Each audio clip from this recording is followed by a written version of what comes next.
Good afternoon. Here we are for episode 33.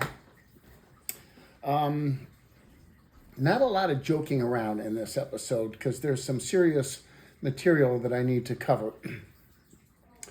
In the next couple of episodes, we're going to get away from my work in television a bit, and fascinating as that may be, and deal with actual nuts and bolts of writing. I think it's good to mix it up a little bit. I hope you feel the same.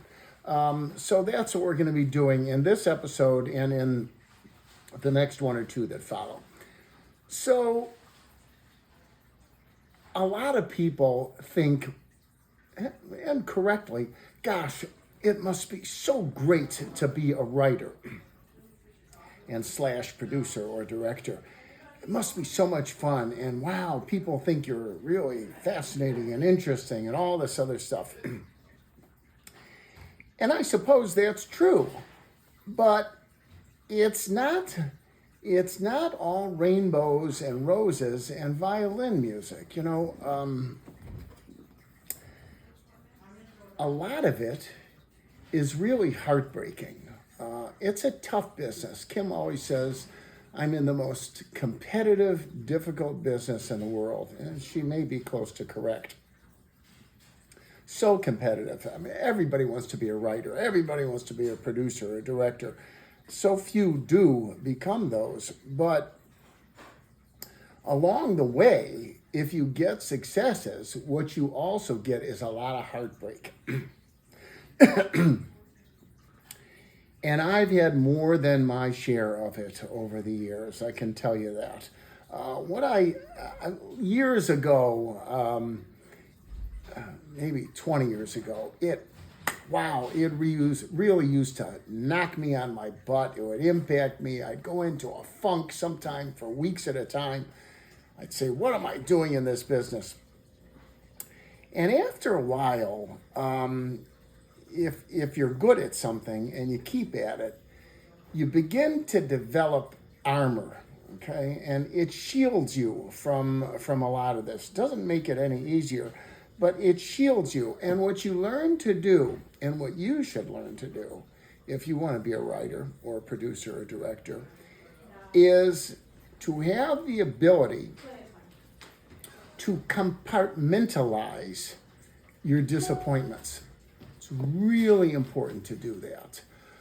I had a situation a couple weeks ago. Gosh, I've worked really hard to maybe get this new agent out in Los Angeles that was going to represent some of my work. Fabulous feature film script that I've got. And we went back and forth, a lot of emails. And he was very welcoming. He had just started a new agency. And he said, send the script along to me, Jack. I can't wait to read it. Well, I sent it along to him, and I'm waiting. And Kim always says, she's right. So, I want people to respond overnight. That's not how this business works. But after 2 or 3 weeks, you're wondering what's going on. And finally, he emails me and says, thank you for being so patient. It's always the same. I appreciate you letting me read your script. And in this particular case, he said, unfortunately, I'm only working with writers and producers and directors who already have projects that are funded. Well, it begs the question, what the hell didn't you tell me that 3 weeks ago? Okay, I wasted the time, but the worst part is you get yourself built up. You start to think, this is the guy, this is the agency that's going to get my script over to Netflix or over to Amazon, and they're going to buy it, and we're going to go into production. And if any of you have contacts at Amazon or Netflix, let me know, okay? And that's the problem. Your writer's imagination starts going. And a friend of mine years ago always used to say, when I was working on a project, he'd say, elevator going up. And it's true, how can you not get excited? And if you don't get excited, What the hell? You can't just wait for something to happen. You want to have reasons to celebrate stuff, even if it hasn't already happened. So nowadays, when the disappointments come, and hey, surprise, I get turn downs, okay, even after 40 years in this business. Not as frequently as I used to, but I get turn downs, and they still hurt. But nowadays, I compartmentalize them. And, I emailed Kim and I said, oh, this project got turned down. And she said, it's just heartbreaking. And I said, it is. I said, but at this point, it rolls off my back like a duck. And I put it in a little box and I put it up on a shelf and I move on. And that takes us to the subject of this installment. And the whole installment is going to be about Jack's tip jar, which we haven't visited in a long, long time. And Jack's tip of the day, very, very valuable for all of you. It'd probably take a lot of you many years to figure it out if I didn't tell you about it. So listen to me. It makes for a much softer landing if you've got 3 or 4 other projects that you are developing. Nowadays, when I get a turn down, I limit myself to 1 day of feeling sorry for myself, and that's it. Bang, I'm back. I've got 4 other projects right now that I am ready to rock and roll on. And there's no saying that they're going to go, but it makes my landing a lot better. And that's something that you need to learn. So what do you do? Okay, we've talked about writing novels, and we've talked about writing television series or screenplays for a film, and I've gone through a lot of the basics for that. So that's 2 things that you should do. You should always have a feature film and you should have a television script that you have in development, that you're maybe a quarter, halfway through, maybe you're actually finished on 1 or 2 of them. Now you can get those out into the world. And the next 2 that I'm going to talk to you about, which we haven't really talked about before, except maybe tangentially, is the importance of business plans and series Bibles. And both of those are tools for those of us who wish to work in the entertainment industry. There are many, many people in this industry who have gone years and sometimes decades without making an actual sale. They've lived in what I like to call development land. And there's nothing wrong with that. I've had projects that I've developed that I've made 6-figure deals on, okay? I didn't sell the screenplay for it. I didn't sell a feature film based on it, but I've gotten entities that I've approached that I thought, this strikes a chord with me. I can do something with this company. I can develop a television series about them. And you go through the process of reaching out to their CEO, if you're fortunate enough to be working with the principal, and getting them interested in a development deal. And if you're going to do a development deal, and that's what we're going to talk about today. We'll talk about a series Bible in the next episode, in the next installment. But if you're going to do a development deal, before you ever reach out to this company that manufactures the greatest bricks that have ever been made, okay, they're so different from any other bricks out there. Their workers are unbelievable. They work so hard. They've got this success story. They've been in business for 100 years, and there's a lot of great material there. And as you study more and more about them, you have to do your research.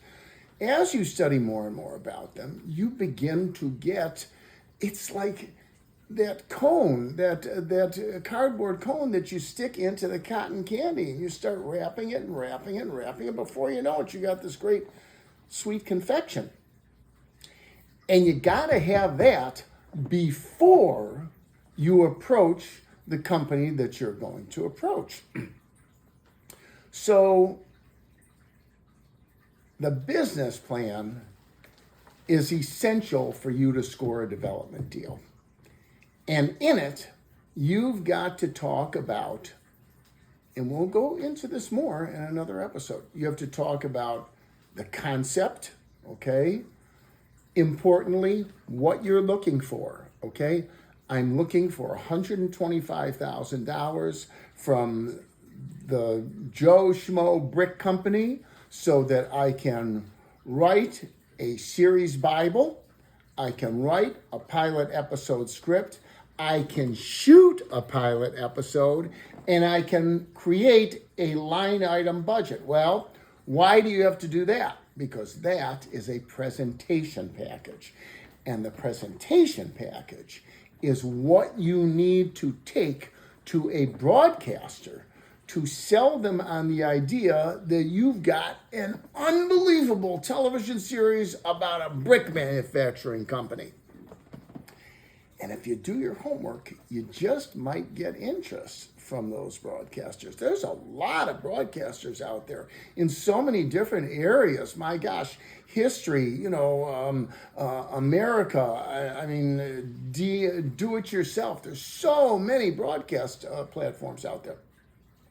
So you have to do what you're expecting from them, the description of the concept, and you have to be able to describe how the process works.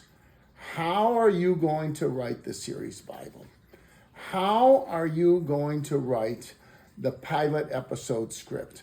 How are you going to compile a line item budget when you might not know anything about how to create a line item budget? And the answer for that, and I'll give you a double tip, is that you got to go. A lot of PBS affiliates won't like me saying this, but you got to go to a PBS affiliate because they know how to write line item budgets. I know how to do it after all these years, but you got to make them a deal with your proposal once you've got it finished, and you got to say, let's form a strategic alliance to get this show in the air. And they will help you with writing your line item budget. So then, okay, you got a great idea for a series. It's going to give me some exposure as the Joe Schmo Brick Company.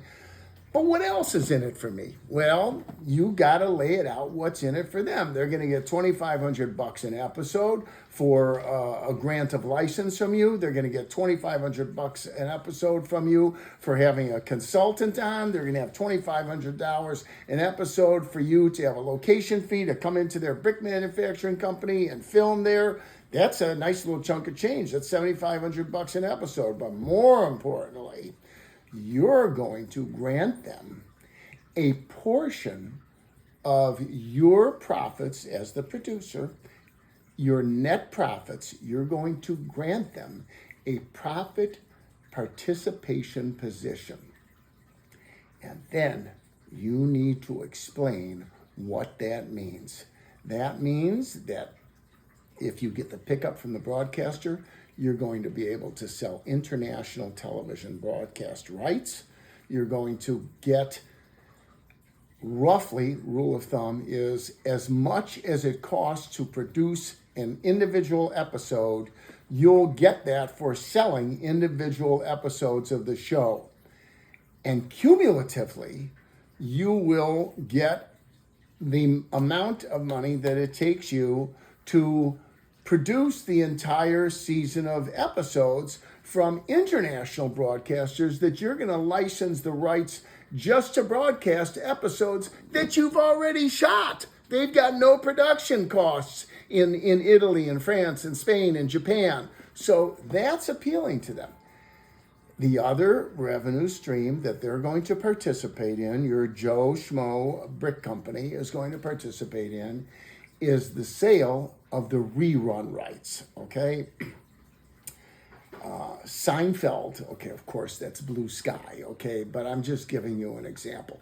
Seinfeld sold $1.6 billion in the first rerun package, where you take your project that you've got 65 episodes and now you're going to sell it to a second tier broadcaster who again does not have to pay for production because you've already shot it, okay?